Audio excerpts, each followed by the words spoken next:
Hey guys, so they say to start YouTube videos with a question or a way to engage people, but I'm just gonna be honest. Today I'm gonna talk about the same old crap that you've heard a million different ways from a new angle. So whether I do a good job talking about it or a bad job, you never heard it spoken about before. And so the idea in your head that you've heard all of this before and that you understand all of this is complete BS, because love is alive and this has never happened before.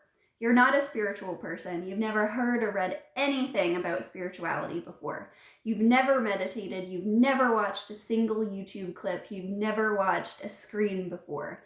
This is not happening, and it is happening for the first time ever. It is completely fresh, completely new, completely alive. And this is the vantage point that we need to see all the people we interact with and everything we do with to fully channel the aliveness and the fullness of love that is not. Now, a lot of you, including myself, love to play devil's advocate, because whenever we speak about something, we're coming at it from one angle, which isn't correct, because you have to choose an angle to talk about something. So I could just as well say, love is dead. But how does that make you feel? A few of you might laugh. A few of you, it might make you feel good. A few of you, it might be refreshing. It might be a love is alive kind of way of talking about love, because you have so many ideas of love in your head that you so desperately want to let go of, just to become conscious that love is alive. It's funny because we think we have memories, we think we have experiences, and we think we have long-term relationships and short-term relationships. But even if you've been married to someone for decades, they're a complete stranger to you. And in fact, the success of your relationship is going to depend on how conscious you are of that. Because the more baggage and expectations of a person you put on them, the less that love is shared and shines through and it comes into your experience, less that is allowed. Allowing is letting go of everything. And love is alive is the ultimate letting go and the ultimate receiving at the same time. So whenever you master something, what is it that's happening there? Now, sometimes in spirituality, people think, oh, well, it's better to have relationships that just have this kind of open relationship, or just let things happen spontaneously. But that's already happening anyway. So if we put that expectation, or it's fine to have a preference, but if we make that into a sort of ideal in some way, then again, we've come in with the same limiting love that we had in the marriage by thinking we already knew someone. So when you master something, when you learn to play the piano, when every part of your body is programmed and knows how to play that song, that is when, in that mastery, paradoxically or ironically, when the present moment shines through the most. The master has let go of himself and let go of the mind, but trained over time, trained his body to master something, to let go of him and just let it flow through. It's such an ironic thing, and that's what we're doing with our minds, is our perceptions, our beliefs about people, all the things that we hang on to that color our experience, all the preferences that we have. Now, we can still have preferences, just as we can still master something or have a long-term relationship. And it makes it even richer. That ability makes that experience even richer.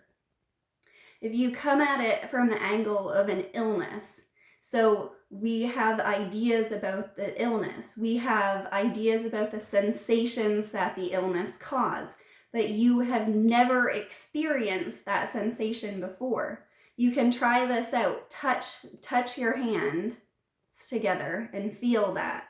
Then take them apart. Then do it again. Only in thought is that sensation the same. It's completely new. It's completely alive. Try this in meditation. Try and become conscious of this. And it's tough for us in spirituality because we everything we learn, like I said at the start of this video, we think we know. We think we've meditated. We think we have a meditation practice. I got meditation right down. I was able to sit 45 minutes first thing in the morning. I was really proud of it. Past couple days, my daughter's been getting up really early, completely ruined it. And so this morning was the first morning that I sort of sat and tried to meditate, but I really haven't meditated. And it's just like watching all of that, those expectations that I've built up without meaning to over a practice that is about letting go is just funny. It's really funny. And she was watching a show as I was trying to meditate, and it was just this kid's show, and the guy said, "What is it?" And someone said, "I don't know." And I'm trying to block out the sounds and just focus on what I want to. And she's coming upstairs right now. And I just burst out laughing. Because this is meant to be experienced, and not even that. Everything must be let go of. And even when you start having these crazy intuitions about things, you start seeing things, you start understanding things, even those are meant to be questioned. That's the magic of it. You can't trust anything. What you wouldn't want to. You wouldn't want to. You wouldn't want to have expectations about anything.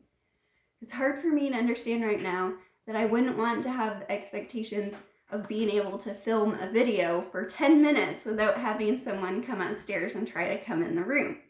It's really hard to let go of our expectations, but truly, when you get down to it, it is the surprise, it is the aliveness we live for. And yet, it has structure. It has structure. We seem to experience this from a youth. It's like Christmas.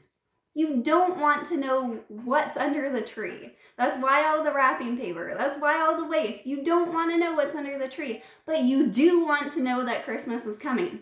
You want to anticipate Christmas, and you want to look to Christmas. So it's about having the best of both worlds. And so when you start to get insights and you start to be like, pin them down and everything. No, insights are meant to be let go of. You get the insight, it's the feeling, the resonance, and then let it go, and more will flow in. This is constantly the flow of life, the beauty of life, the love, the unfolding, the amazing possibility of life unfolding before our eyes. So I should probably wrap this up. It's challenging to film during quarantine, but even this is a completely new experience. And the reason that it can be fresh and new is because it's based on nothing. There is no qualities, and that's exactly the magic of it. And it's so easy to form concepts of spirituality and start to feel a certain way. But the sheer freedom of no freedom, finding that place, is where it's at. I love you guys. Thanks for listening. Talk to you later. Bye.